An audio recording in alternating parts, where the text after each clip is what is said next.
Hola, buenas noches.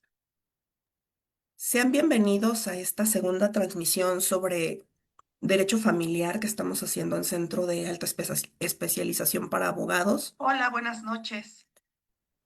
Sean bienvenidos a esta segunda transmisión sobre derecho familiar que estamos haciendo en Centro de Alta Especialización para Abogados. Hola, buenas noches. Sean bienvenidos a esta. El día de hoy vamos a hablar sobre aspectos prácticos del juicio de divorcio. Y para hablarnos de este interesante tema, tenemos a la licenciada Lucía Rivera Contreras. La maestra Lucía Rivera es abogada por la Universidad Tecnológica de México. Tiene 30 años de experiencia en eh, el ejercicio del derecho civil y familiar, enfocada en el derecho familiar internacional. La maestra cuenta con una maestría precisamente en Derecho Familiar y diplomados en Comunicación y Coaching Familiar por el Instituto Juan Pablo II de la Universidad Anáhuac. Cuenta también con un diplomado en Organización de Despachos Internacionales por la Escuela Libre de Derecho en colaboración con la Universidad de Cantabria. De igual manera, cuenta con un diplomado en Mediación por la Escuela Libre de Derecho y el Tribunal Superior de Justicia de la Ciudad de México, así como un diplomado en Derecho Inmobiliario por la Escuela Libre de Derecho. Estamos dejándoles aquí sus redes sociales también, en caso de que decidan seguir a la licenciada, que sube contenido muy interesante también sobre la materia. Sin mayor preámbulo, los dejo con la maestra Lucía Rivera Contreras, que nos va a hablar sobre este tema. Bienvenida, maestra. Muchas gracias, licenciada González. Les agradezco mucho a todos y el día de hoy vamos a hablar acerca de los aspectos prácticos del juicio de divorcio.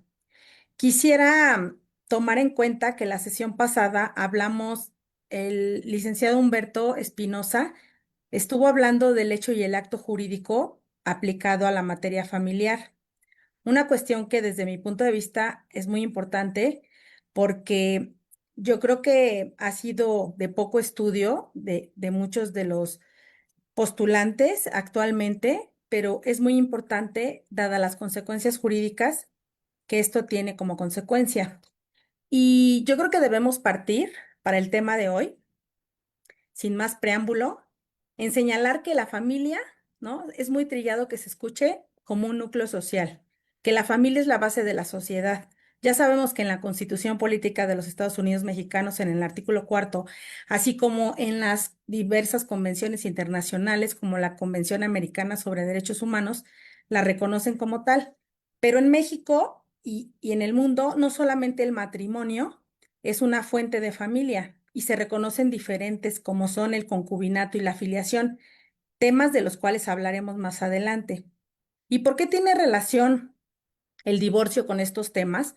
Porque justo el matrimonio, el concubinato y la filiación son las figuras jurídicas que el derecho reconoce como distintas fuentes de la familia y evidentemente los derechos que se relacionan con los miembros de esta.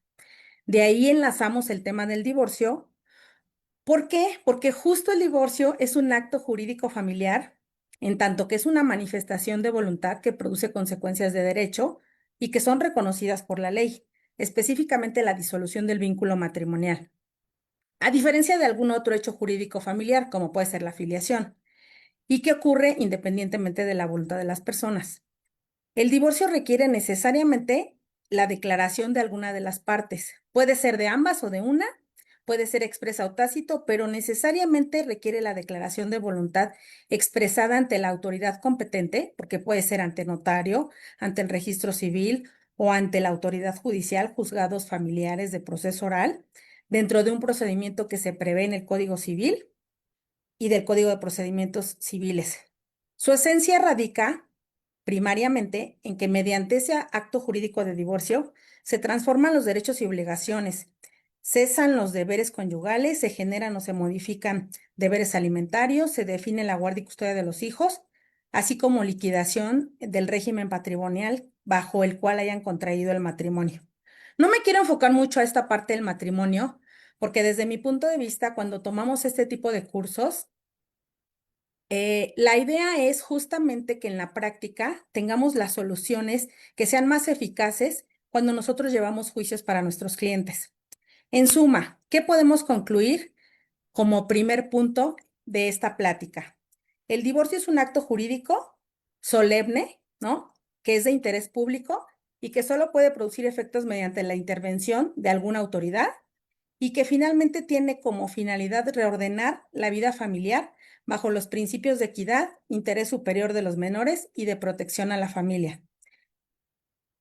Quisiera abarcar de forma general el procedimiento de divorcio en la Ciudad de México y del Estado de México, porque es demasiado amplio el tema como para que podamos analizar los de los estados de la República. Sin embargo, es bien importante que no perdamos de vista cuáles son esos aspectos prácticos del juicio de divorcio en México. Y fundamentalmente yo considero que lo primero que hay que analizar, cuáles son las cláusulas que se presentan fundamentalmente en un divorcio. ¿Qué es un divorcio? Pues el divorcio finalmente sabemos que es la disolución del vínculo matrimonial y que deja a los cónyuges en aptitud de contraer otro nuevo.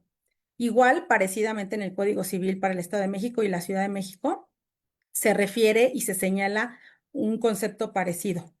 Aquí lo más importante no es que como abogados sepamos cuáles son los requisitos del convenio o cuáles son los requisitos de la solicitud. Eso para mí es algo fundamental y básico que cualquier abogado debe saber.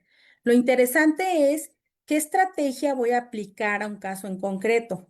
Es decir, depende del tipo de asunto, depende quién me pide una consulta, si es la parte actora, la cónyuge divorciante con sus hijos, o si es el cónyuge divorciante sin sus hijos o con sus hijos. ¿Por qué?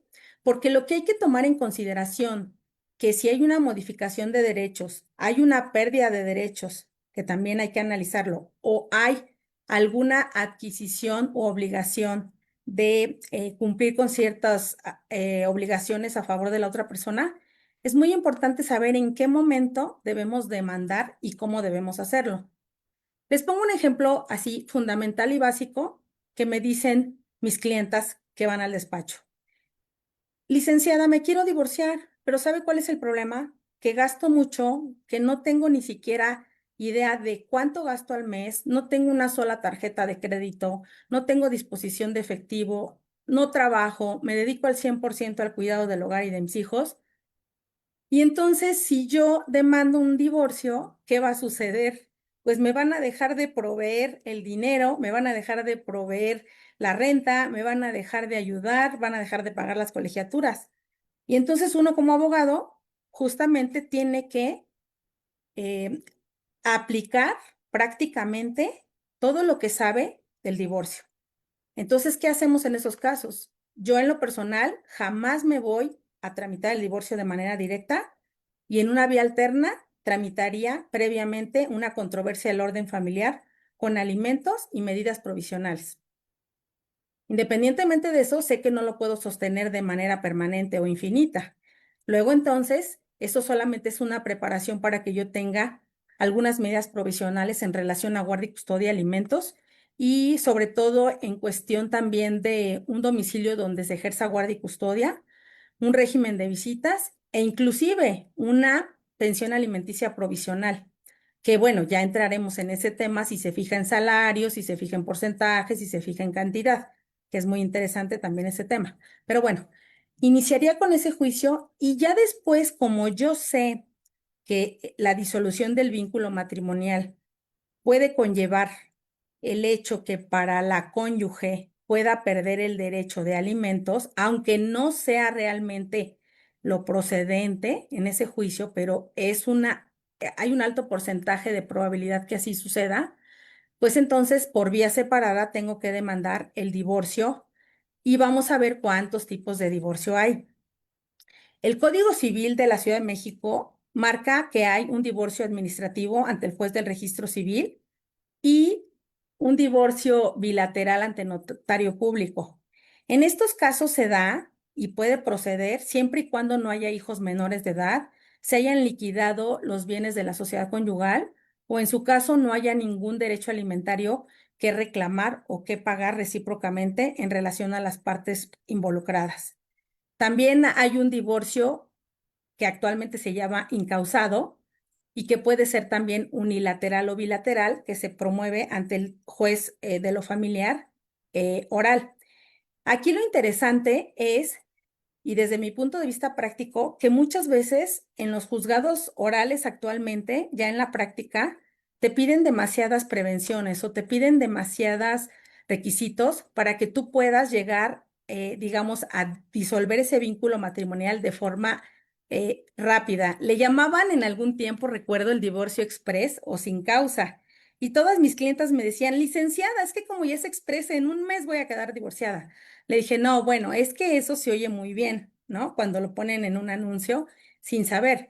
Pero cuando tú te das cuenta que tienes que hacer una notificación en el domicilio del demandado, de tu cónyuge, o tienes que notificar en una empresa, o tienes que realizar ciertos actos que son formales y que los hace el secretario actuario de un juzgado, te das cuenta que ese mes es imposible que se pueda llevar a cabo. Muchas veces se tarda pues meses, ¿no? Inclusive actualmente después de que cerraron los juzgados casi 4 meses por las cuestiones laborales que tenían y con la extinción de los juzgados y con la apertura de los nuevos jueces orales, pues ha sido muy complicada esa situación.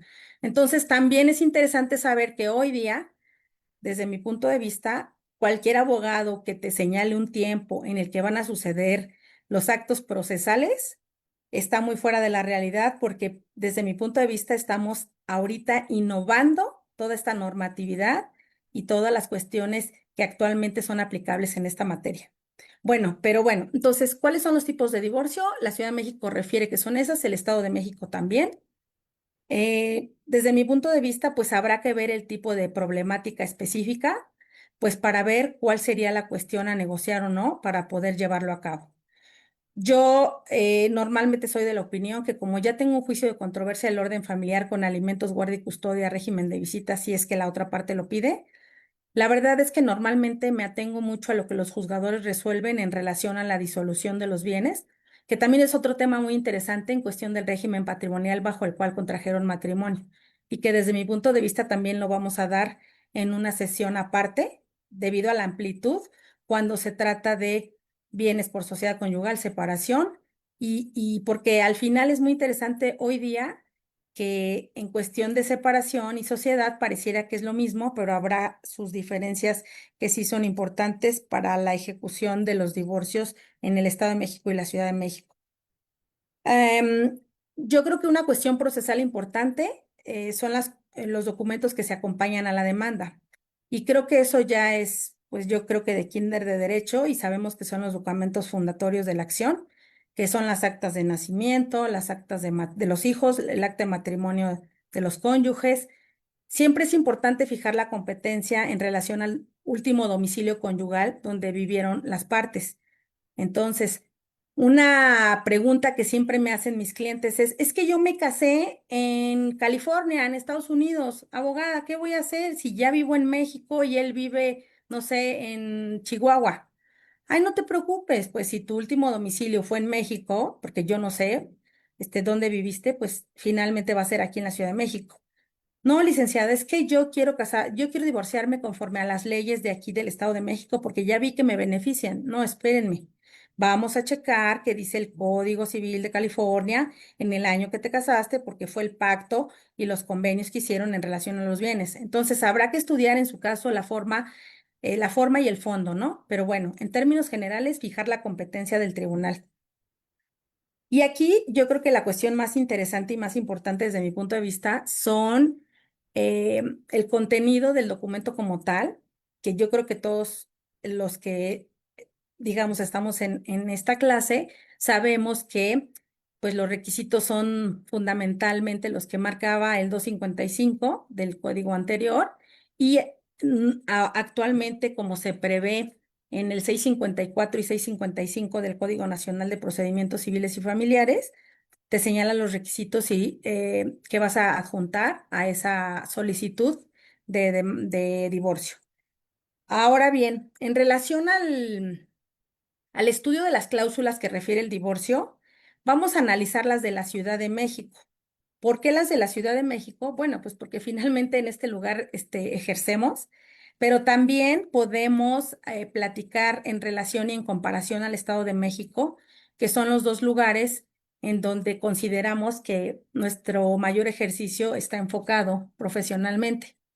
Entonces, si hablamos del divorcio en la Ciudad de México, hablamos de 5 cláusulas que contiene el artículo 267 y que son fundamentalmente que vamos a designar en la primera cláusula a la persona que tenga la guardia y custodia definitiva de los hijos de los menores hijos de las partes. Es decir, que si son mayores de edad, pues ya no hay que regular situación alguna en relación a esa primera cláusula. En esa misma cláusula se señala también el domicilio donde se va a ejercer la guardia y custodia de los menores hijos, si es con la madre o el padre, y en su caso, el domicilio donde se va a ejercer el régimen de visitas.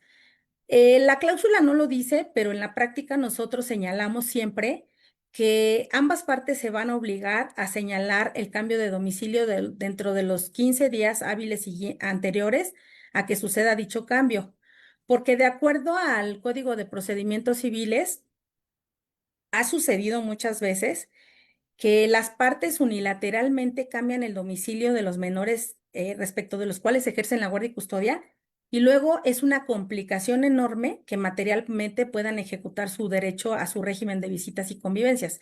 Es decir, que si no fijamos esa obligación entre las partes, de pronto unos menores que vivían en San Luis Potosí ya amanecen en Puebla al día siguiente y entonces tenemos que ir a perseguirlos y materialmente eso es muy desgastante y casi imposible yo creo que de solucionar muchas de las veces, porque ¿cómo vas a ir a buscar a un niño en donde tú no obligaste a las partes a que notificaran con anticipación esos cambios? Evidentemente porque ese tipo de situaciones que son muy prácticas ya en el divorcio tienen de verdad una diferencia en cuanto al ejercicio profesional, porque muchas veces los clientes te dicen, bueno, es que abogada, ¿por qué no previó esa situación si finalmente sabía que podía suceder? Y de acuerdo al código con que manifiesten, digamos, esa información, puede ser que estén cumpliendo, sí, pero es bien importante porque pueden cambiar radicalmente la vida de los niños sin la intervención de ambos padres. Que eso es entendible, pero yo creo que generalmente los clientes y es lo normal, aunque no sea lo correcto, es lo que sucede, aunque no sea lo correcto, piensan que por terminar un lazo jurídico están rompiendo un lazo familiar.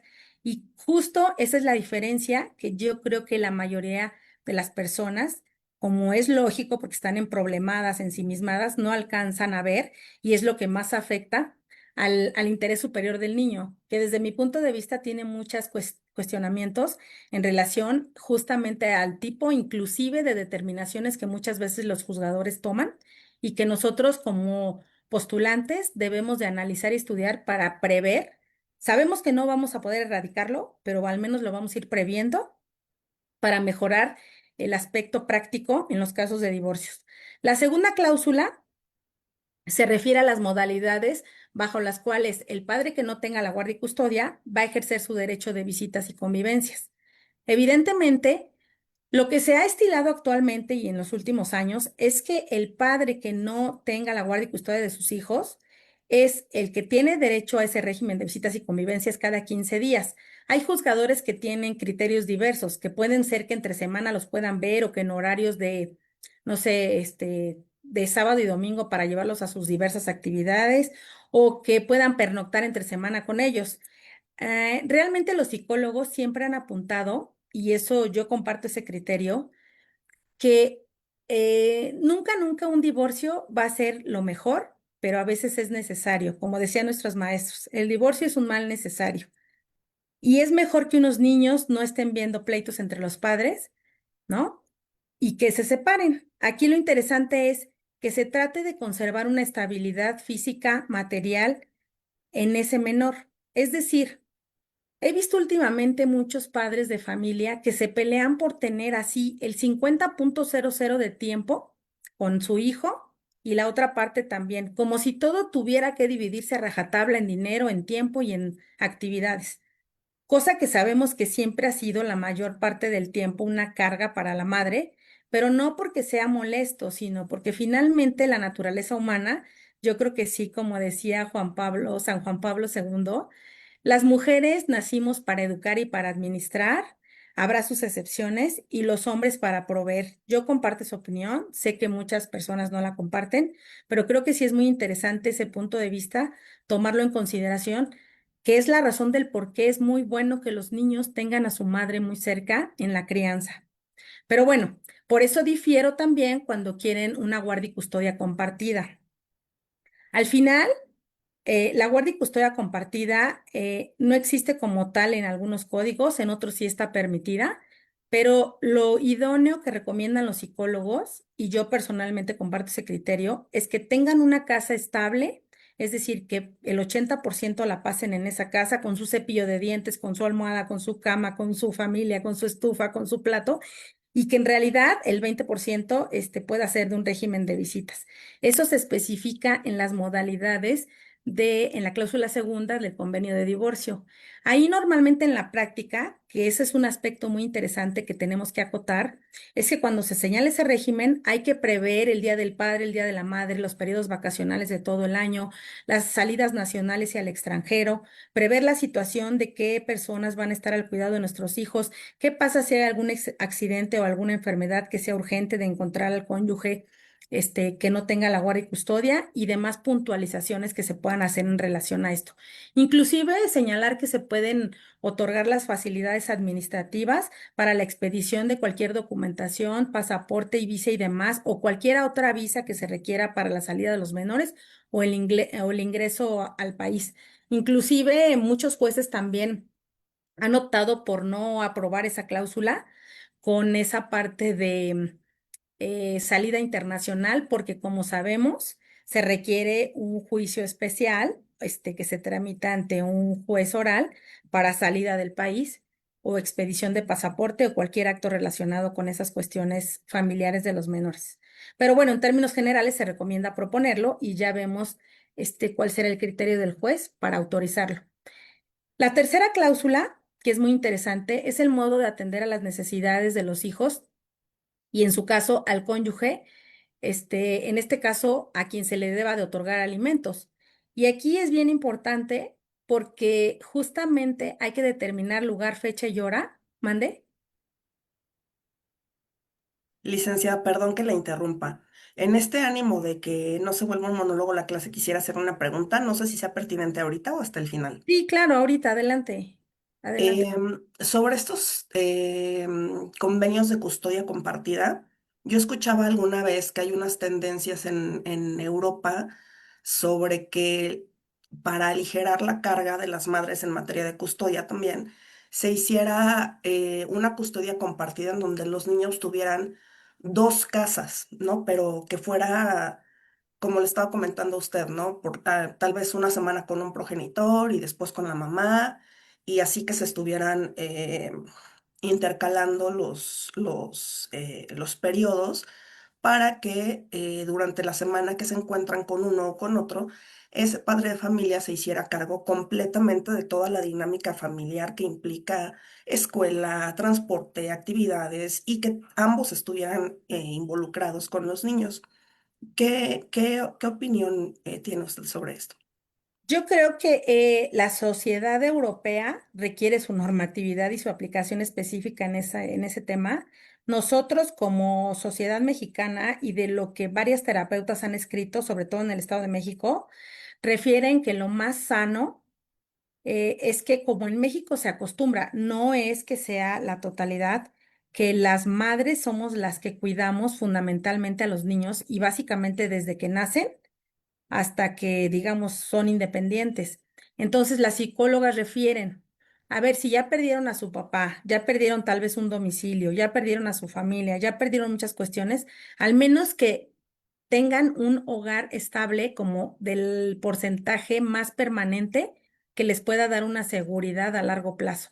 Entonces, yo ahí difiero en el sentido de que no podemos aplicar una normatividad a una sociedad diferente, y creo que esos estudios que se han hecho son muy serios en el Estado de México, que te permiten, digamos, saber y tener por cierto que va a ser más benéfico que se conserve como que somos mucho más nosotros, podría decirse, yo creo que más conservadores y sobre todo que creo que al final todas las mujeres y los hombres en México reconocemos, y lo digo incluyéndome, porque a pesar de que yo también trabajo mucho, muchas veces yo no me pierdo el hecho de ir por por mis hijos a la escuela, darles de comer, cenar con ellos.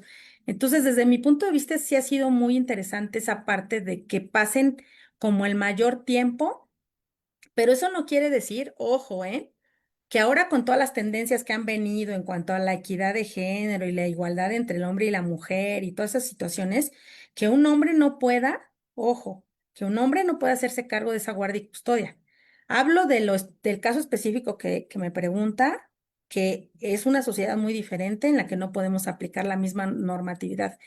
Lo que sí me ha pasado, inclusive en la práctica, quiero confesar, que de los 6 clientes que tengo varones, son los mejores papás del mundo que he podido ver y que son tan proveedores, que están tan dispuestos a ir a la escuela a recogerlos. Siempre tengo esa obstaculización por parte de las madres de que no, o sea, ¿por qué? Es mi hijo, yo te lo voy a prestar 2 horas el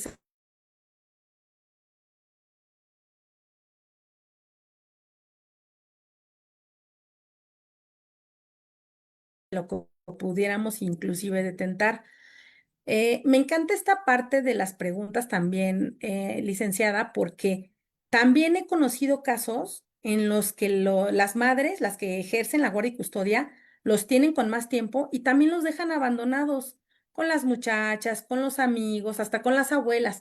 Situaciones que también eso afecta. O sea, no hay una garantía de que realmente se pueda dar una mejor crianza o no en esa cuestión de tentar la guardia y custodia definitiva, ¿no? Sin ser compartida. Pero sí es bien importante, también me ha tocado del 80% de los casos de los que quieren guardia y custodia compartida, sean hombres o mujeres, es también un punto de cuestión económica. Es que si tengo la guardia y custodia compartida, 2 semanas, la primera y la tercera, me voy a ahorrar todo lo que se comen y no se comen y ya no le voy a dar la mitad de la pensión. Y yo creo que estamos midiendo a los niños, que eso es lo que me parece realmente mal. Estamos midiendo a los niños por la cantidad, el porcentaje o lo que me cuesta mantenerlos fuera de mi casa o en mi domicilio, ¿no? Creo que por eso muchas veces yo me cuestiono también el interés superior del menor, porque la verdad es lo último que les importa, no digo que en todos los casos, pero sí en algunos, y el interés superior del menor es más bien se vuelve desinterés superior del menor para convertirse en un interés del padre o una madre que les estorban o que en realidad están en una situación también se puede dar, porque me ha pasado, digo, ha habido mujeres violentadas, hombres también violentados, que ni siquiera tienen su cabeza al 100 para estar cuidando a niños, ¿no? Y que tampoco se vale, porque también ese es otro tema al que vamos a entrar más profundamente más adelante, la violencia familiar, que muchas veces pretendemos nosotros, quien se acerca a una persona, una víctima o alguien que ha tenido este tipo de eventos que los han cambiado enormemente y aunque quieran detentar la guardia y custodia, no pueden porque simplemente no se encuentran capacitados ni facultados ni emocionalmente disponibles para eso, también es importante. Pero sí, si vamos a un criterio más humano, biológico, espiritual, yo comparto mucho la opinión de San Juan Pablo II en esa carta que escribió a las mujeres, porque realmente sí creo que tenemos esa dulzura, ese cariño, esa atención de estar con los hijos. No sé si respondí su pregunta, licenciada, pero bueno, Sí, claro que sí, es una sociedad diferente, se aplican reglas diferentes. El entorno cultural y social no nos permite hacerlo, ¿no? Más allá de los estereotipos, ¿no? claro. Y yo creo que los estudios que se han hecho aquí en México, sobre todo en el Estado de México, han sido muy serios y han arrojado esas conclusiones. Entonces nos quedamos en la cláusula tercera del divorcio. El modo de atender, Sí me permitías a mí comentar algo ahorita sobre este tema para que así, no se pierda. sí, perdón. A ver, sí, estoy de acuerdo, digo, es tendencias de acuerdo a la sociedad, pero entonces creo que necesitamos nosotros aprender pues prácticamente establecer una especie de diagnóstico del tipo de cliente que tenemos y de la situación en la que se encuentran. Es decir, como dijiste, ¿no? Más adelante vamos a ver el tema de violencias. O sea, estamos hablando ahí, digamos que el primer gran corte que situaciones totalmente patológicas, en donde hay alguna de las dos partes, que puede ser algún trastorno, en donde hay actos de violencia. Entonces, ese tipo de divorcios, en donde hay patología de una de las partes o de ambas, llevarían un tratamiento.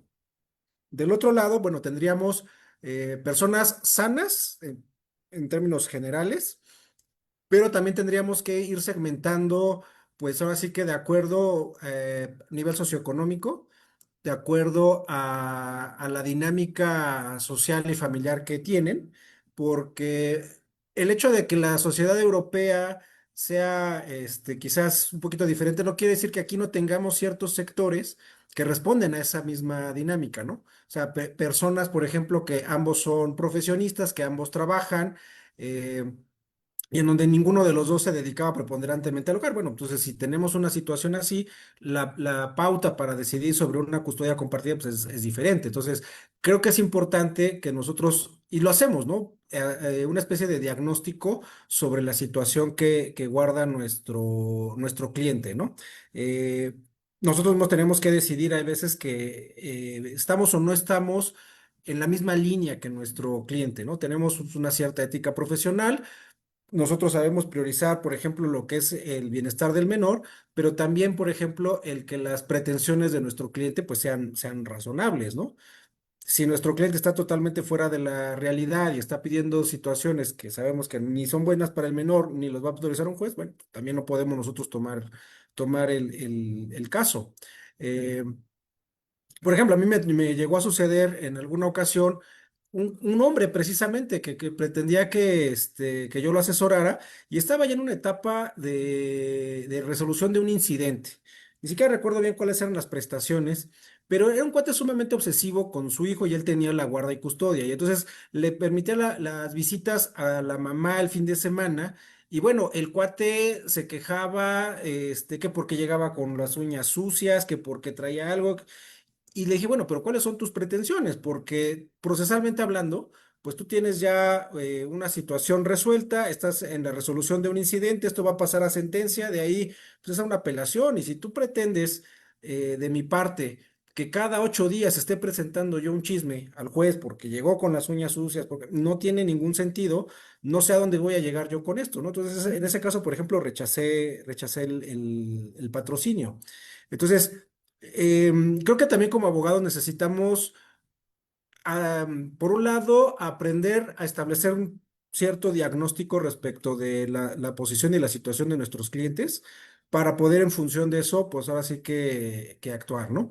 Situaciones de custodias compartidas, insisto, tendríamos nosotros que estar seguros de que efectivamente hay una paridad, una equidad en cuanto a las responsabilidades, el interés, los tiempos incluso, porque precisamente lo que surge es, por ejemplo, esta discusión sobre los dineros, ¿no? Es que si entonces pasa tiempo contigo, bueno, pues tú tendrías que responsabilizarte, sería lo lógico, ¿no? Cada quien asume, si están los niños mitad y mitad de tiempo, bueno, pues cada quien tendría que asumir sus gastos, pero no tendría por qué ser una discusión cuando ambos padres son solventes, cuando ambos padres están trabajando y cada uno pues aporta en función de sus posibilidades.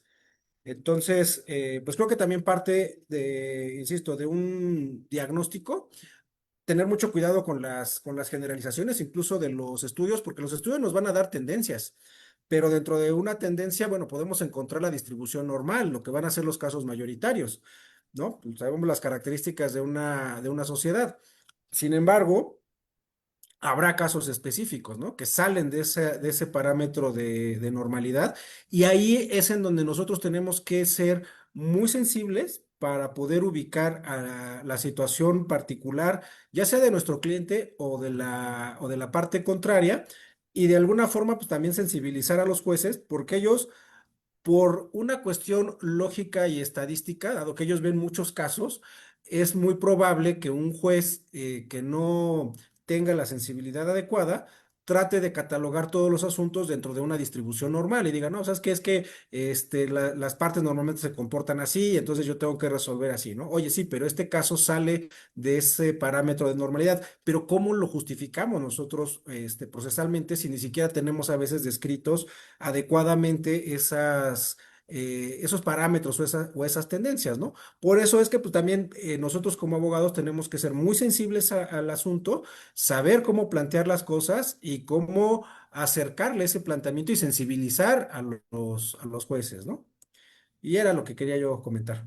Muchas gracias por su participación.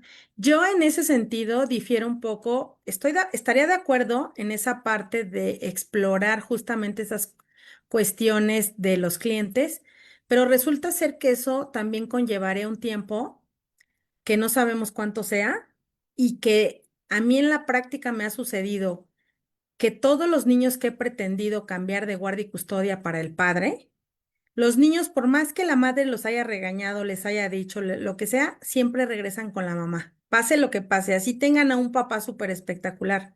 Entonces, por estadística también puedo decirte que ningún niño se queda con su papá, porque nunca, de verdad, tuve dos casos en los que estuvieron a punto de darme a los niños con los padres y yo iba por el papá, pero la mamá, sea como sea y quien sea, es la mamá. Y me decía un amigo sacerdote, puede faltar el papá, pero la mamá jamás puede faltar. Y de verdad, no es que yo esté a favor o en contra de esa situación, pero en la práctica se ha dado, desde mi punto de vista y en mis casos, que los niños siempre, siempre, prefieren estar con la mamá. Perdón, adelante. Fíjate que ahí yo lo que ha sido mi experiencia, y creo que también tendríamos nosotros que considerarlo a la hora de que tomamos los casos, es eh, cómo están sucediendo las cosas en la práctica, ¿sí? Porque nosotros intervenimos en alguna parte, o sea, si nosotros vemos la vida de la familia, porque es la vida, una vida familiar, nosotros intervenimos en una parte, digamos que aguda, en una parte de crisis, o en una parte en donde ya se normalizaron de alguna forma las cosas, ¿no? Gente que de pronto ya lleva funcionando separadas, pero sin divorciarse 5 años, ¿no? Y entonces, bueno, pues quieren formalizar y traen algunas pequeñas tensiones, pero ya llevan funcionando separados 5 años. Y entonces ya está el niño con, ya sea con la mamá o con el papá, porque a mí sí me ha tocado varias situaciones en donde están con el papá. Y creo que lo que tú mencionas es cuando ya traen una cierta normalidad, ya viven con alguna de las partes, es complicado que se dé el cambio, porque el propio niño está en una dinámica en donde él mismo sabe, ¿sí? Otra vez, exceptuando aquellos casos en donde hay una situación de patología por trastornos, por violencias, etcétera, ¿no? Entonces, salvo esos casos en situaciones, digamos, normales, los cambios son complicados. A mí me tocó, por ejemplo, en algún asunto, defender al papá que vivía con el niño y la mamá era, por cierto, una artista de televisión. ¿Y qué fue lo que sucedió? Que incluso desde la mera entrevista, pues el niño reconocía, pues sabes qué es que sí, con mi mamá me la paso así, de pronto me quiere llevar a las telenovelas y demás, pero pues es mi papá el que me lleva, sí me regaña, pero yo sé que es por mi bien, es el que me lleva a la escuela, etcétera, etcétera, etcétera, ¿no? Entonces, creo que tenemos nosotros que partir de esa premisa. Nosotros intervenimos en una parte de la vida de la familia y nosotros tenemos que ver qué tan normalizada está una situación y por qué quiere justificarse un cambio. Porque lo mismo, no es lo mismo tratar de establecer un cambio de guardia y custodia en un niño de 3 años que en uno de 5, que en un adolescente de 15, ¿no? No es lo mismo que sea un hombre que de pronto empieza a tener ya más afinidad con su papá y que entonces quiere cambiarlo cuando ya está en la adolescencia. Entonces, hay muchas situaciones, pero en general creo que las propias familias toman su propia dinámica y la cual, pues sí, sí, como tú dices, es difícil de cambiar, ya sea que estén con el papá y que de pronto ya se acostumbraron a estar con el papá y por alguna razón saben los propios niños que por qué no quieren estar con la mamá o al revés porque ellos también saben cuando pues fueron berrinches, cuando fueron situaciones muy coyunturales por las cuales de pronto quieren hacer un cambio, ¿no? Y como tú dices, pues en las estadísticas, pues así que cada quien platica como le va en la feria. A mí me ha tocado ver bastantes casos en donde están con el papá, ¿no? Sesgos que de pronto pues, están en la experiencia que nosotros no, nos toca, ¿no? Pero creo que también por eso es muy importante el entender qué es lo que pretenden los clientes ¿cuál es la justificación de, bueno, y por qué pretende usted eso, ¿no? ¿Por qué quiere que el niño deje esa situación en donde vive con el otro progenitor y ahora esté con usted, ¿no? Para entonces poder tomar nosotros pues la mejor decisión como sus abogados, ¿no? Es todo. Yo creo que ahí deberíamos de retomar un poco a los grandes procesalistas que nos enseñaron nuestros grandes maestros, Mariana Humberto, Carneluti Calamandrei, que decían que los asuntos familiares eran los más encarnizados. Porque yo desde mi punto de vista, y digo, llevo 33 años llevando este tipo de asuntos, es muy difícil que un cliente llegue y te diga, quiero al niño nada más por molestar a la mamá. Es muy difícil que te diga eso. O sea, yo creo que para eso se necesitaría un tiempo. Claro que es una muy buena idea para solucionarlo y un buen plan, pero realmente en la práctica, inclusive estoy completamente segura, porque es lo que he visto en los jueces en general, les cuesta mucho trabajo hasta determinar una pensión alimenticia, que es la cláusula de la que vamos a hablar más adelante. O sea, imagínense que es una cantidad específica que va de acuerdo a unos gastos que te están acreditando. Imagínense una cuestión psicoemocional que no creo que sea muy fácil de dilucidar, porque, por ejemplo, mis clientas me dicen, licenciada, ya salió el dictamen de este tipo y salió súper bien. O sea, entonces no sirve este procedimiento, entonces ya no le van a quitar a mis hijos. Les digo, a ver, tranquilas. Quienes deben de salir mal en esos dictámenes son ustedes porque ustedes son las víctimas. Entonces no se preocupen si el tipo supo sortear muy bien las preguntas, los test. Entonces aquí lo interesante es que desafortunadamente, Humberto, tenemos un sistema procesal arcaico que cuando tú quieres ver ese tipo de situaciones, que se me hace una buena implementación, ¿sabes cuánto tiempo ha pasado desde que mi última clienta fue evaluada en el tribunal? 8 meses y los niños no pudieron y seguramente se van a tardar un año más, digamos de aquí a enero igual y ya tengo una fecha de dictamen. Entonces también tiene mucho que ver con esa parte porque estamos yo creo que sí encadenados a este tipo de procedimientos que son tan lentos que nos impiden realmente tomar soluciones más prácticas y eficaces para nuestros niños. Pero evidentemente, pues sí, podemos hablar de esas situaciones, pero sí es muy complicado en el régimen que tenemos actual justamente por la lentitud en la aplicación de la justicia y de lo que bien refieres. Creo que Perdón. además de lo que tú dices, o sea, los aspectos meramente procesales, también tenemos una deficiencia en cuanto a aportar mejores metodologías para la evaluación. Insisto, situaciones de normalidad, o sea, situaciones en donde ambos padres son sanos, ambos padres están interesados en el menor y digamos casi casi están compitiendo por quién es mejor papá que el otro, ¿no? En una competencia sana, insisto, ¿no? Pero No, no. pausa ahí, espérame, pero es que también damos por hecho, y eso lo digo por todos los seres humanos, porque creo que todos siempre vamos a tener algo, no necesariamente vamos a ser sanos al 100 todos completamente, y creo que a veces el problema radica en que se vinculan, ¿no? Cierto tipo de personalidades con otras que vienen a quebrar ese tipo de situaciones y a empeorar toda la cuestión con los menores. Pero ojo, porque hay personas que también me ha tocado que se creen muy sanas y que ellas se autoevalúan y que ellas se autodeterminan como las mejores para ejercer la guardia y custodia. Yo llegué a tener casos en donde a mí tomé el caso después de 3 tomos de abierto y me dice la jueza, ¿va a tomar ese caso, licenciada? Y yo sí. Y me han dicho así en privado. O sea, los dos están muy mal. A ninguno de los dos les debería de dar la custodia. Los debería de mandar al DIF a los niños y a estos señores a unos tratamientos. ¿Y sabes cuánto tiempo pasó? 3, 4 años. Entonces, mucha de la cuestión de fondo tiene consecuencias hoy día en México por la cuestión de la forma. Y eso no lo podemos pasar por alto porque yo no puedo prometer a mis clientes que vamos a tomar una determinación de aquí a X número de semanas o de días, porque eso va a ser muy complicado en la ejecución material, Sí, que eso no, va a afectar radicalmente al fondo. sí, yo lo entiendo, pero creo que precisamente también parte de los aspectos prácticos que debemos nosotros tomar en cuenta a la hora de ser abogados en temas de divorcio es precisamente poder, pues ahora sí que leer prácticamente a nuestros clientes. O sea, yo entiendo que hay clientes que son muy manipuladores y puede ser que incluso a nosotros nos manipulen, ¿no? Nosotros nos convenzan de sus buenas intenciones, pero al mismo Claro. tiempo, pues digo, algo debe valer 20 años que tengo yo y 30 que tienes tú de experiencia, para poder también leer a ciertos clientes, ¿no? Y a la hora de, pues, de hacer el patrocinio, y sobre todo en asuntos que apuntan a ser muy conflictivos, ¿no? O sea, ¿por qué apuntan a ser tan conflictivos? Porque el que es conflictivo es el de mi lado o es el del otro lado, o como te dijo el juez, ¿no? ¿Sabes qué? Son los de ambos lados. Y que así como en materia penal, ¿no? Pues toda persona, no obstante lo que haya hecho, o lo que digan las pruebas que hizo, pues merece un abogado. Digo, pues también todo loquito que formó una familia, pues también tendría que tener cierto patrocinio.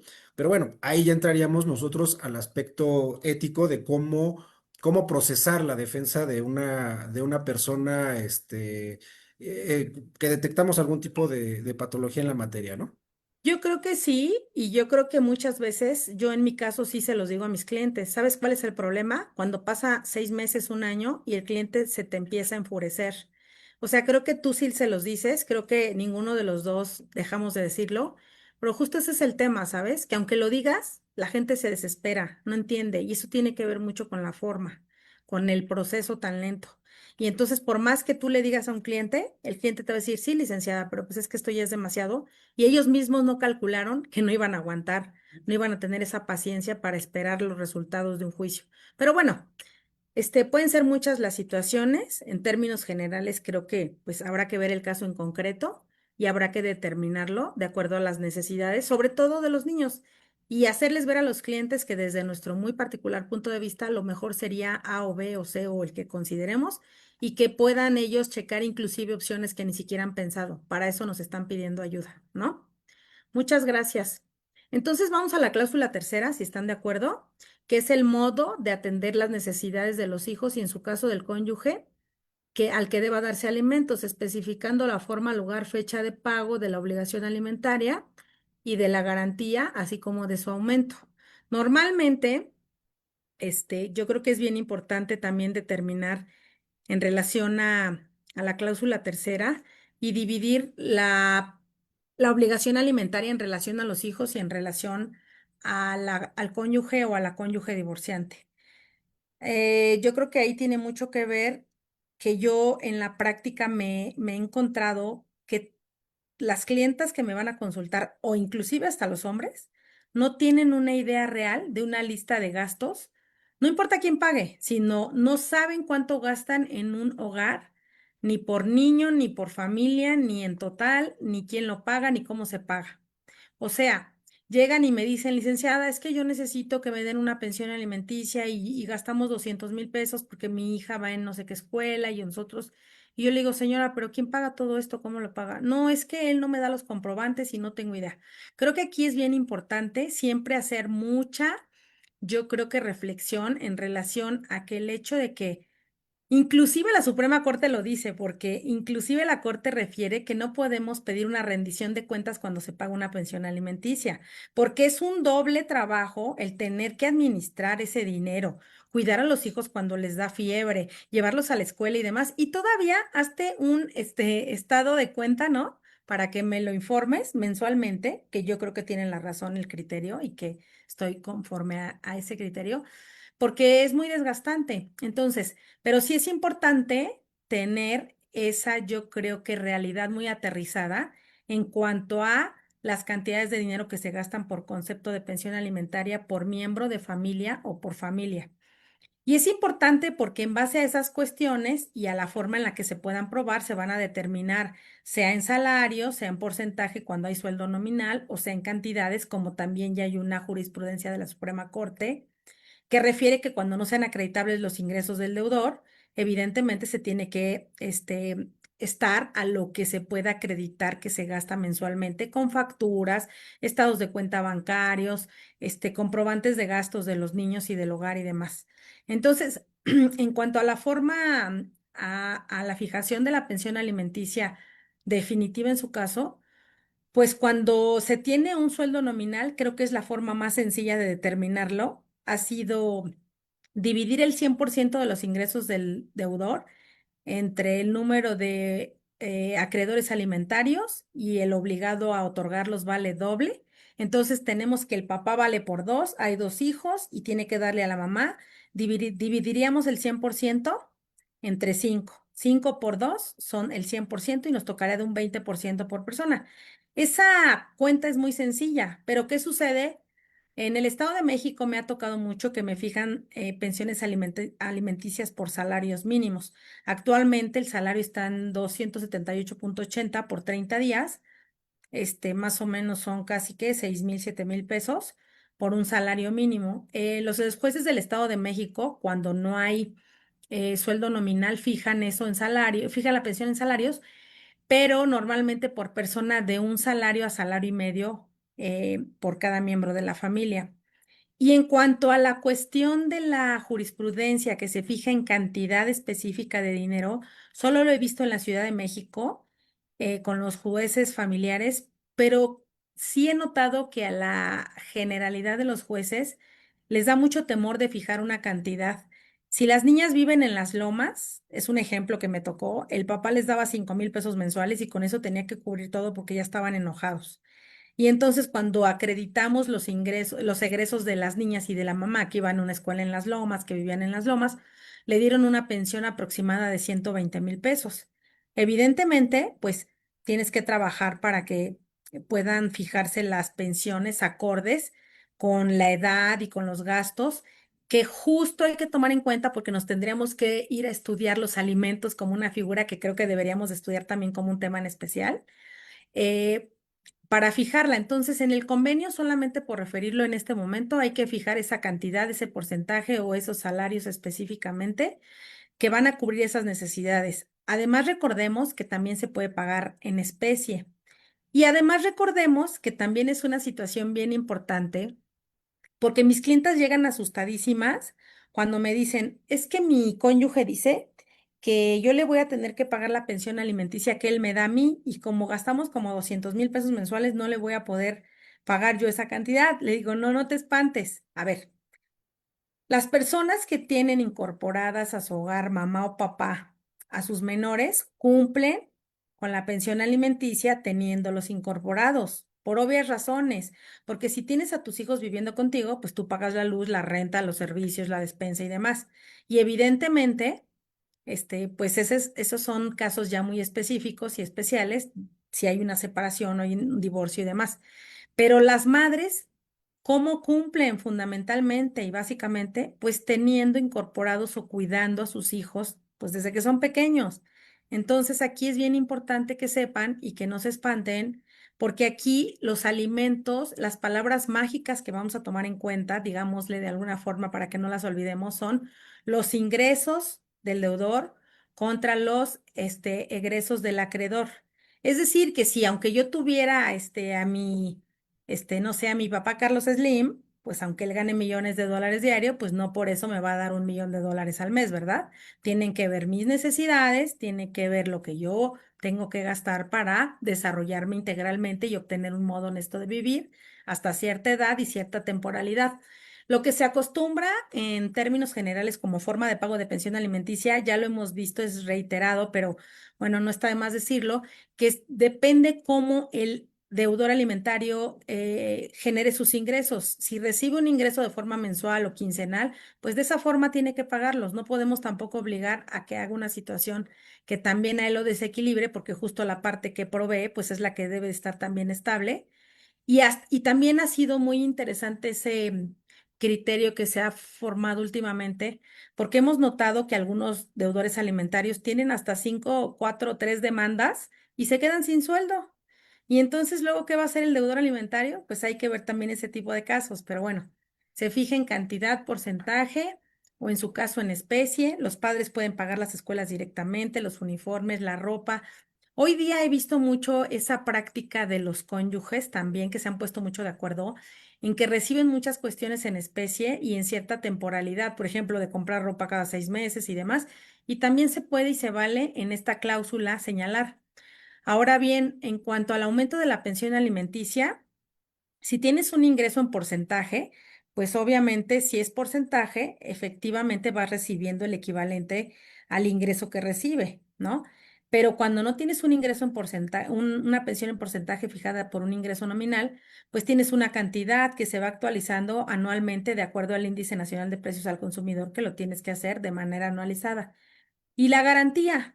Que la garantía, bueno, lo hacemos para justamente que se fijen 12 meses que equivalgan a la cantidad que por concepto de pensión alimenticia multiplicada por 12 mensual multiplicada por 12 para que podamos tener que en caso de que haya un despido o el obligado a darlos no pueda pagarlos, se puedan cobrar por parte de los acreedores alimentarios. Evidentemente, siempre es bien importante. Desafortunadamente, yo creo que también esa es una falla bien interesante del sistema porque muchas veces no existe una fijación realmente como en la cuestión psicoemocional que pueda determinarnos tan rápido cuáles son los gastos de una familia, porque para eso se determinan los estudios de trabajo socioeconómico durante el procedimiento.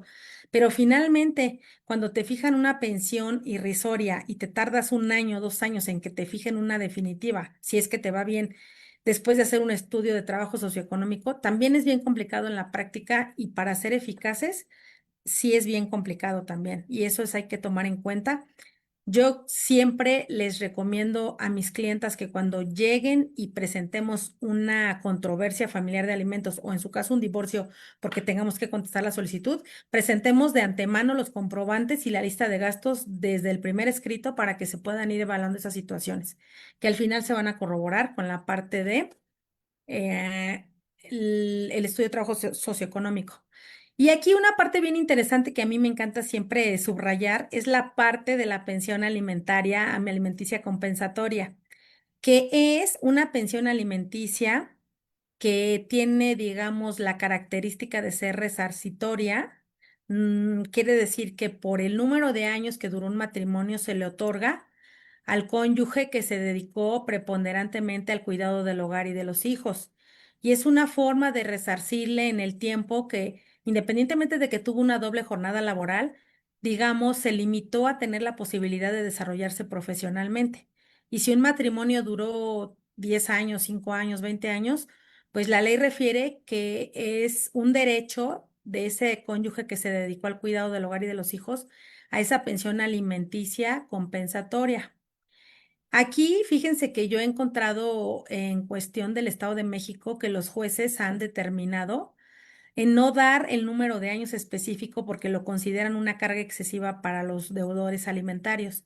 No me parece descabellado, pero porque al final, como bien refieren los jueces, al final estuvieron viviendo con su cónyuge y las estuvieron o los estuvieron manteniendo durante el plazo del matrimonio. Entonces, no me parece descabellado ese criterio. Sin embargo, esa pensión alimenticia compensatoria, me parece también una muy buena opción en cuanto al derecho, en el caso de la cónyuge o el cónyuge que se haya dedicado a esa crianza con los hijos y a cuidar el hogar pues porque sí uno pues se limitó mucho en desarrollarse y en obtener ingresos.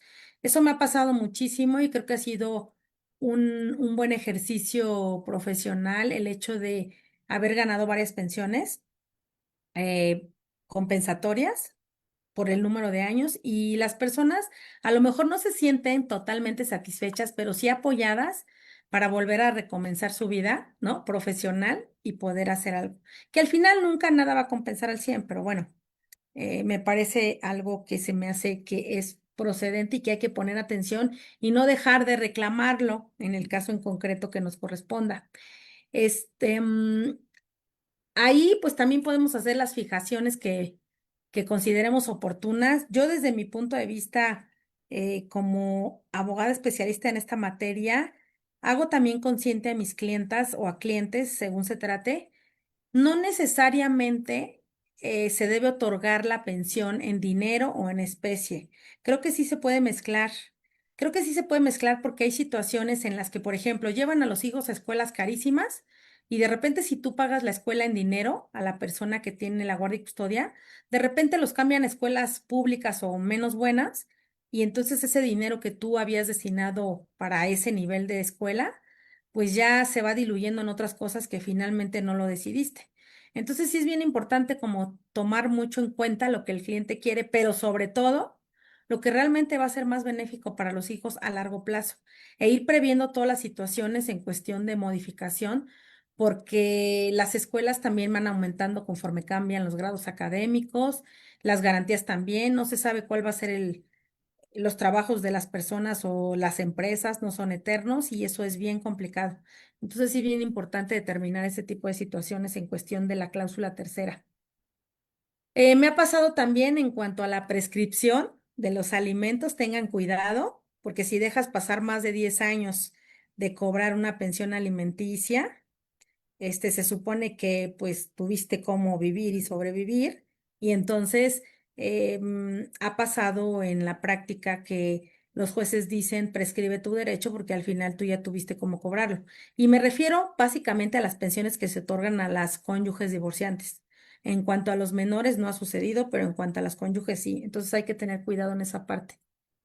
En cuanto a, nos vamos a la cláusula cuarta del divorcio, en cuanto a la designación del cónyuge que se quedará habitando el domicilio, el último domicilio conyugal y del menaje, pues normalmente esa parte súper complicada de acreditar, nadie presenta facturas ni documentos que acrediten la propiedad, cada quien se divide lo que se tenga que dividir y se manifiesta nada más si en ese clausulado quién va a vivir en ese domicilio o si fue rentado o no, y cada quien va a señalar un domicilio nuevo, pues para todo lo relacionado al convenio de divorcio. Entonces, en ese tema no hay mayor dificultad. En cuanto a la cláusula quinta, que es la manera de administrar los bienes de la sociedad conyugal, en cuanto al proyecto de partición, administración y demás, ahí es un punto bien interesante que tiene que ver con el divorcio, porque yo les sugiero siempre a mis clientes cuando van que me lleven su acta de matrimonio en copia fiel del libro y sus capitulaciones matrimoniales. Ese es un temazo que también tenemos que ver, porque justo no se acuerdan de lo que firmaron en una hojita tan chiquita del registro civil y que no saben si incluyeron bienes, digamos, que ya tenían o solamente los que iban adquiriendo durante el matrimonio. Y yo creo que sí es bien importante determinarlo, sobre todo, independientemente de que te cases por separación o por sociedad. Y es bien importante por la división de bienes que puede haber hoy en día, de acuerdo al Código Civil. Entonces, aquí sí hay que determinar, porque justamente también en esas capitulaciones, que son los famosos prenups en inglés, son las cláusulas o son los convenios que celebran los cónyuges, justamente, pues para organizar su patrimonio y para decidir si van a ser un régimen absoluto en sociedad conyugal o parcial en separación de bienes, y eso es bien importante definirlo a la hora del divorcio. Y sí es bien importante porque los jueces siempre te piden las capitulaciones matrimoniales. Yo, de hecho, pues siempre les recomiendo a los clientes firmarlos, aunque no tengan un patrimonio importante o interesante cuando se casan, porque sí es fundamental. Y la sexta, en caso de de que los cónyuges hayan contraído matrimonio bajo el régimen de separación de bienes, habrá que analizarse en cuanto a una indemnización, ¿no? Una compensación, indemnizando al cónyuge que se dedicó preponderantemente al hogar y al cuidado de los hijos y que no adquirió bienes a su nombre. Entonces, sí es bien importante porque aquí refiere la ley que se le puede otorgar una compensación de hasta un 50%, a diferencia que en una sociedad conyugal, pues se define un 50 y 50. Pero sí es bien importante porque aunque todos los bienes estén a nombre de un solo cónyuge, cuando estamos hablando de la compensación, que es la indemnización en cuestión de bienes, sí es bien importante definirlo porque sí nos corresponde a a las partes que se dedicaron al cuidado del hogar y de los hijos, ese porcentaje que puede ir desde un 1% hasta un 50% de los bienes del otro, aunque sea el único titular el segundo de estos. Entonces, yo creo que esas son las 5 cláusulas más importantes que marca el Código Civil de la Ciudad de México. Y en el Estado de México podríamos decir que es igual, es paralelo o parecido el contenido de las cláusulas del convenio. Lo interesante es yo creo que la forma en la que se desarrolla cada tipo de divorcio, que ya por cuestión práctica, debemos ya de saberlo y de verlo. Pero en el Estado de México es muy sencillo porque es una solicitud de divorcio. Se señalan 2 fechas de junta de avenencia, cuando es una sola de las partes lo invoca.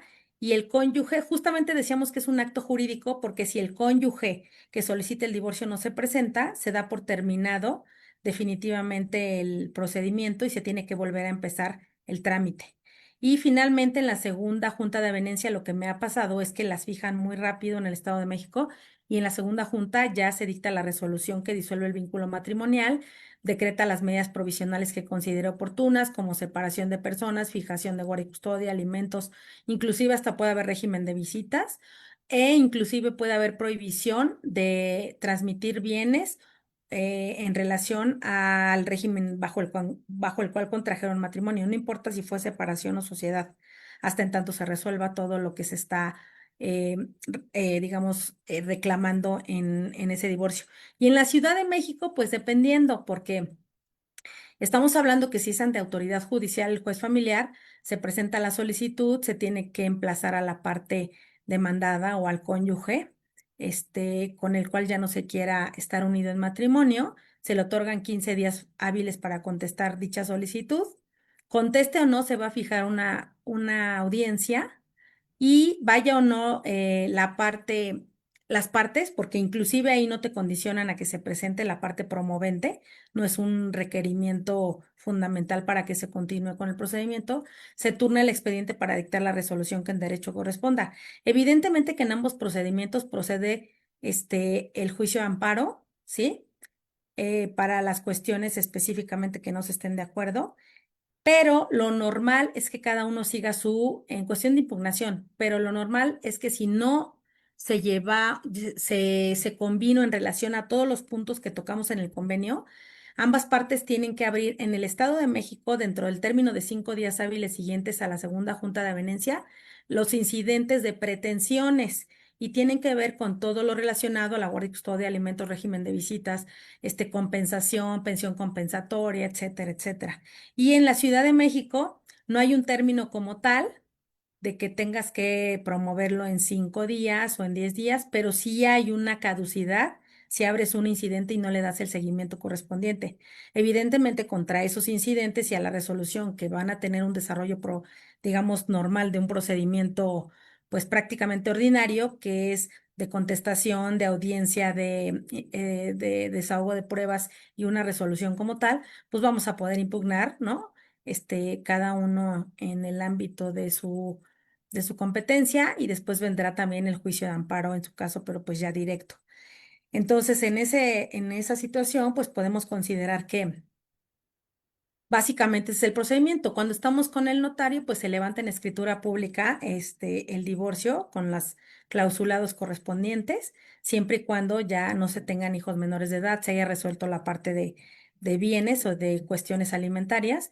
Y pues en el registro civil también es importante que se tenga que acudir al juez competente del último domicilio de los cónyuges, se pagan los derechos, se les da una cita y en una segunda reunión para que piensen si ya no se quieren divorciar, se les termina el trámite y se les entregan las actas de divorcio. También es importante señalar que en toda la República Mexicana sí se expiden actas de divorcio, en las entidades federativas, a excepción de la Ciudad de México.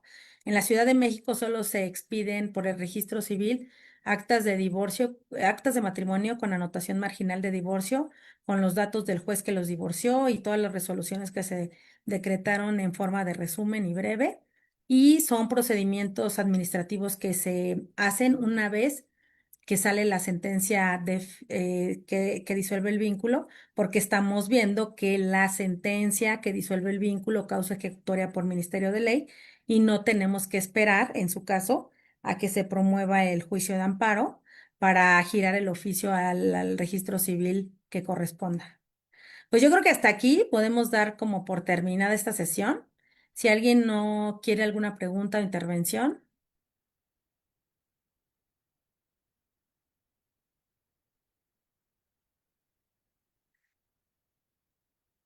no se oye.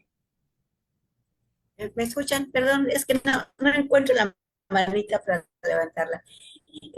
Muy interesante todos sus comentarios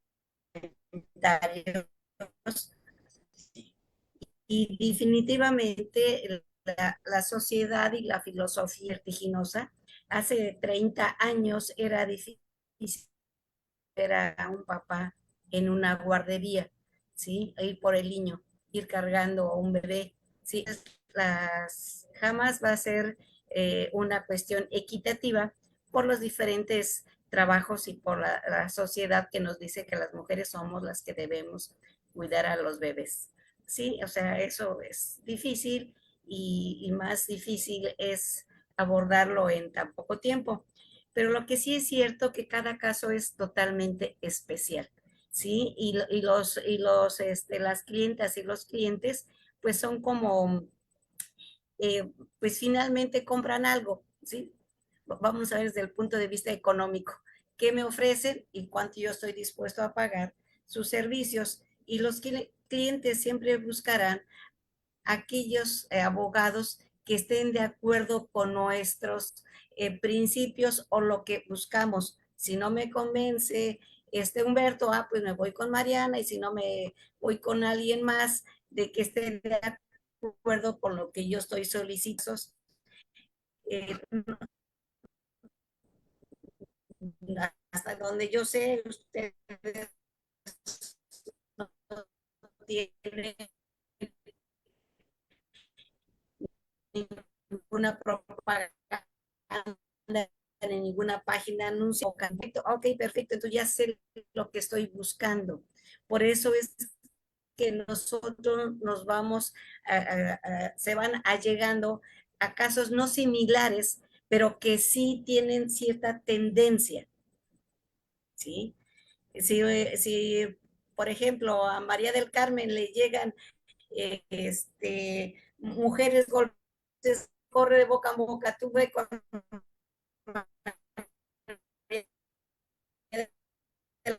Carmen y ya te va a funcionar. Entonces, por eso es que nuestras propias estadísticas son ganado. Nosotros, si fuera por nosotros, digamos,